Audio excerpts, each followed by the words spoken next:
خوخاتي كي راكم دايرين؟ ان شاء الله تكونوا كاع بخير وعلى خير. اللهم صل وسلم وبارك على سيدنا محمد صلى الله عليه وسلم. صحة فطوركم ولا صحة سحوركم، مساء الخير ولا صباح الخير، ما على باليش الوقت اللي راكم تشوفوني فيه. جيتكم اليوم فيديو قلت ندير معكم شويه كواليس من مطبخي، كيفاش فوت نهاري تاع اليوم، و ميم طون نديرو مع بعض ديكورني بالعجينه المورقه السحريه اللي وجدناها مع بعض. كما راكم تشوفوا هنايا، كما خطره اللي فات قلت لكم دائما نوجد فخوده تاع الدجاج، ندير لهم لي زيبيس تاعهم ونديرهم في ساشيات ونكتب فيهم فخوده المتبلين، ومن نجي نستعملهم غير نديكونجليهم نصيبهم واجدين. ووجدت كما راكم تشوفوا بطاطا تما، من تكون حاجه ميدمه كما نعرفوا الدجاج يطلق هذاك الليدام تاعه، ما نبغيش نزيد معاها بطاطا مقليه، على هذا دائما ندير معاها لا بيوري. والبطاطا تاعي كما شفتوا حطيت لكم الوصفه تاعها، نفورها، نتبلها بالملح فقط ونفورها، وبعد نميكسيها، نزيد لها حليب بودره وفرomاج رابي. دوك نحط لكم الوصفه تاعها في صندوق الوصف. نروحوا نوجدوا دروك الكريمه تاعنا اللي غادي نحشيو بها لي كورني تاعنا، هي اللي نوجدوها من قبل، هي الاولى. علاش؟ باسكو نسحقوها بارده باش تكون متماسكه وشاده روحها. غادي هنايا نديرو صلصه البيشاميل شواله، غادي نزيدو لها الجبن، ندير ملعقتين كبار تاع زبده، نخلوها فوق النار حتى تذوب لنا.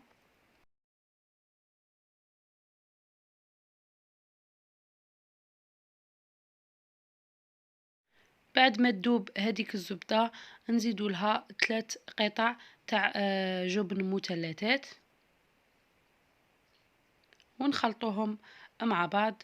بعدها نضيفو 2 ملاعق كبار تاع فرينه ونخلطو مليح على نار ناقصه. هذه هي لا بيشاميل باش ما ديرناش لي بول هذيك الفرينه، ونتبلوها بشويه تاع ملح، نديرو غير على راس المغرف صغيره تاع ملح، لانه ديجا راه كاين الفرماج تما، ما نسحقوهاش مالحه بزاف.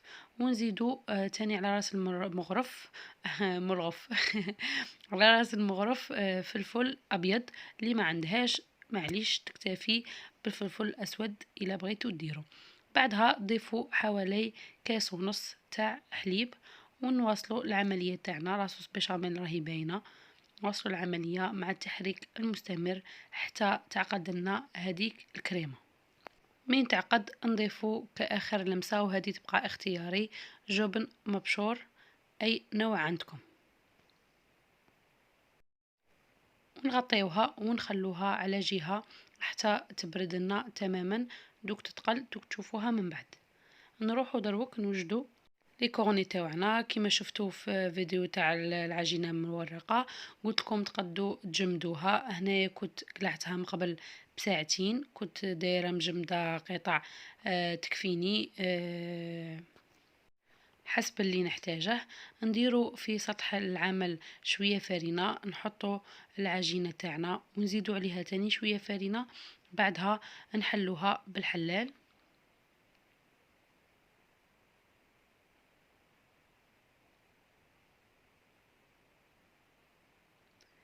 السمك تاعها بليتو ما يكون لا رقيق لا خشين، هكا باش ما تجيناش يابسه وما تجيناش معجنه من الداخل. نحلوها مستطيل طويل، بعدها بواسطه قطاعه كيما تاع البيتزا، ولا تنجموا تستعملوا الخدمي، تحلوها ولا تقطعوها كاع الجوانب باش يجينا كاع السطح تاعها متساوي.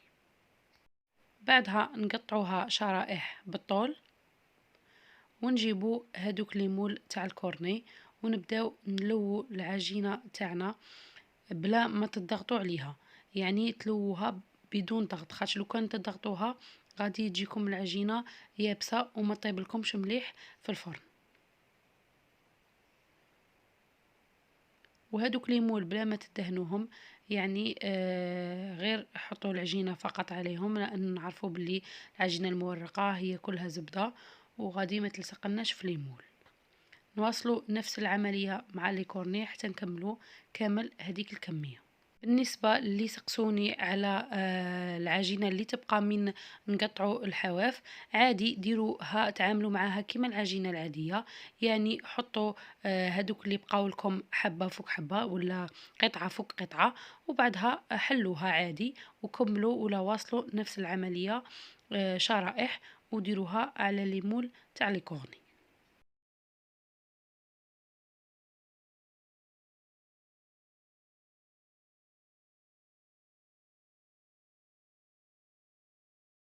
جيبوا بلاطو تاعكم اللي يدخل الفرن، ديروا عليه شويه تاع فرينه وتحطوا وتستفوا هادوك لي كورني تاعكم من الجهه تاع الفتحه. علاش؟ باش تضغطن عليها وما ينفتحوناش من يكونوا يطيبوا.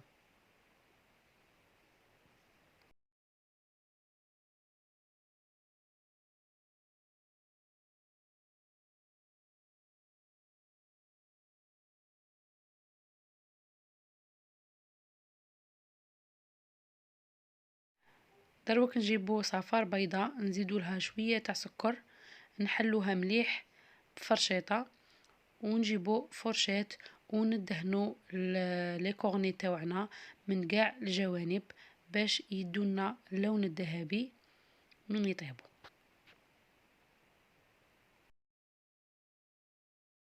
وبالنسبة للتزيين يبقى لكم اختياري، تنجموا تكتفوا فقط بهذاك الصفار اللي يعطينا هذاك اللون الذهبي، ولا ديروا كيما درت شوية جلجلان، وكاين اللي زينتهم بودور الخشخش ولا سانوج.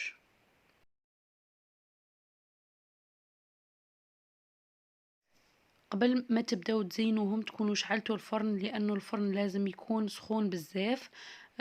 بعدها غير تدخلوا البلاطو تاعكم، تنقصوا الحرارة وديروهم في الرف الأوسط وتخلوهم يطيبوا على حرارة متوسطة حتى يحمروا من التحت. بعدها نشعلوهم من الفوق باش يكتسبوا اللون الذهبي، نخلوهم يطيبوا ونروحوا نوجدوا الخبز تاعنا. كنت عطيته لكم المطلوع بدون عجن، ودرناه في المقلاة، وسقسيتوني اسكو نقدو نطيبوه في الطاجين. اليوم طيبته لكم في الطاجين بنفس الوصفة، وزدت درت له شوية سانوج شوية حبة حلاوة. كيما نعرفوا الخبز يطبعه الحبة حلاوة والسانوج. هاولا راني عاد نلم فيه، وهما لا لي كورني تاوعنا طابو. شوف ما شاء الله كيفاش يتنفخوا ويحافظوا على الشكل تاعهم عادي. كاين اللي خافوا من هاد العجينه، خافوها الا كان ما تجيهمش مرقه ولا ما طيبلهمش من الداخل. راهم جربوها بزاف في المجموعه. ونقول لكم فقط الفرن تاعكم لازم تكونوا تسخنوه مليح مليح مليح. بعدها تحطوا العجينه تاعكم وتنقصوا النار، تكون على نار متوسطه هكا باش تعطوا لها بليتو الوقت باش تطيب لكم عادي. نقرصوا الخبيزات تاوعنا ونروحوا نديموليو هادوك لي كورني باش نديروا لهم لافارس تاعهم. هما لي كورني تاوعنا ما بغيتش نخليهم حتى يبردوا كاع باش يكونوا دافين، باش ينقلع لي هذاك المول تاع الكورني عادي.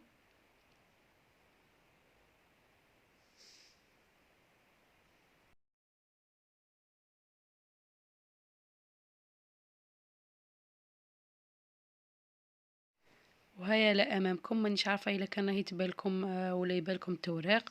شوفوا من الداخل تجي طايبه ما شاء الله، وتجي التوراق تاعها باين. والكريمه تاعنا شوفوا بعد ما بردت، شوفوا كيفاش تولي عاقده ما شاء الله. نديروها في لابوش ونبداو نعمروا لي كورني تاوعنا.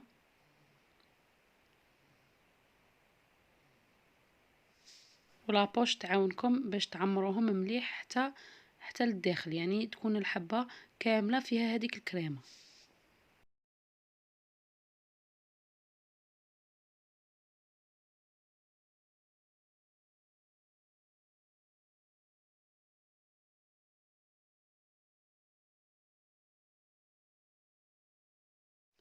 دروك آخر لمسة نزيدو لهم جبن مبشور أي نوع عندكم، ونضيفوه في فم كل حبة تاع كورني ونواصلوا العملية حتى نكملوا الكمية تاعنا كاملة.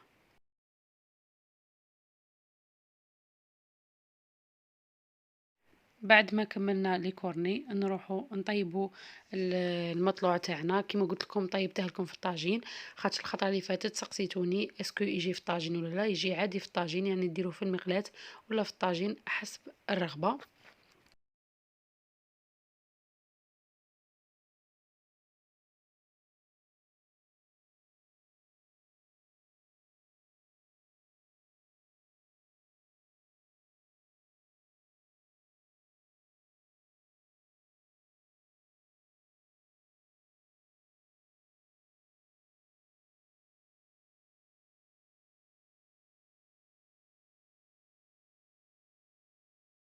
بعد ما فارتنا البطاطا تاعنا نروحوا نطحنوها بالبغاميكسور.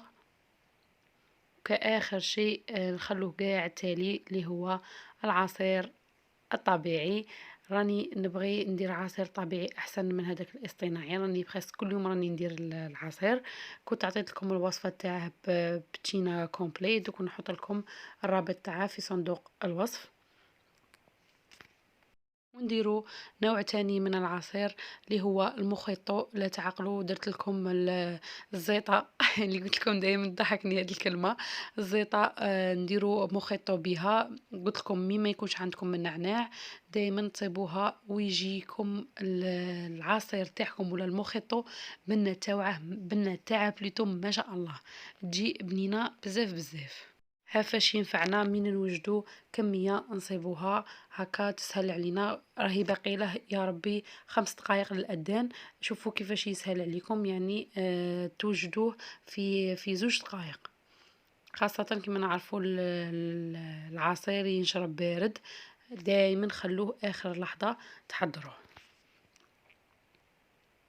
وهولا المحمر تاعنا راه واجد. نديرو الالومنيوم في كل وحده باش يسهل عليكم باش تردوه تاني يعطي منظر جمالي. والمرق تاعه كنت ضفت له شامبينيون، كنت قليته في شويه تاع زبده. بعدها ضفته من بقى له واحد 10 دقائق هكا ويطيب، ضفته هكا باش ياخد هذيك البنه تاع هذاك المرق. وهولا المحمر تاعنا راه واجد. تلاغي شويه معدنوس مقطع من الفوق، ونتلاقاو في طاولة التقديم.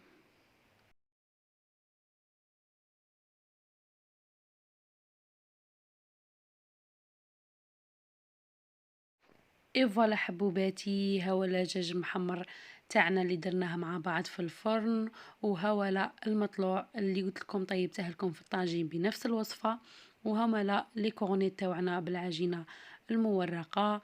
وشوية لا بيغي معها سلطة وحريرة والعصير تاع البرتقال الطبيعي، وزيد معاه مخيطو ما شاء الله بنين، والحمد لله على النعمة. اللهم أعنا على صيامك وعلى قيامك وتقبل منا صالح الأعمال يا رب العالمين. فوالا حبيباتي، فيديو تاعنا تاع اليوم كمل. قلت نشارككم ولو القليل من يومياتي في شهر رمضان. إن شاء الله يا ربي يتقبل منا ومنكم. بالنسبة للوصفات اللي قلت لكم على لا بيغي، العجينة المورقة السحرية، المطلوع، شدرنا تاني العصير تاع البرتقال، المركز تاع النعناع، هادو قاع دوك تصيبوهم ولا تصيبوا الروابط تاعهم في صندوق الوصف. يعني فقط تضغطوا على الرابط وتخرجوا في الوصفة بإذن الله. هذه هي حبيباتي، صحة فطوركم وصحة سحوركم، تهلوا لي في روحكم، نموت عليكم خوخاتي.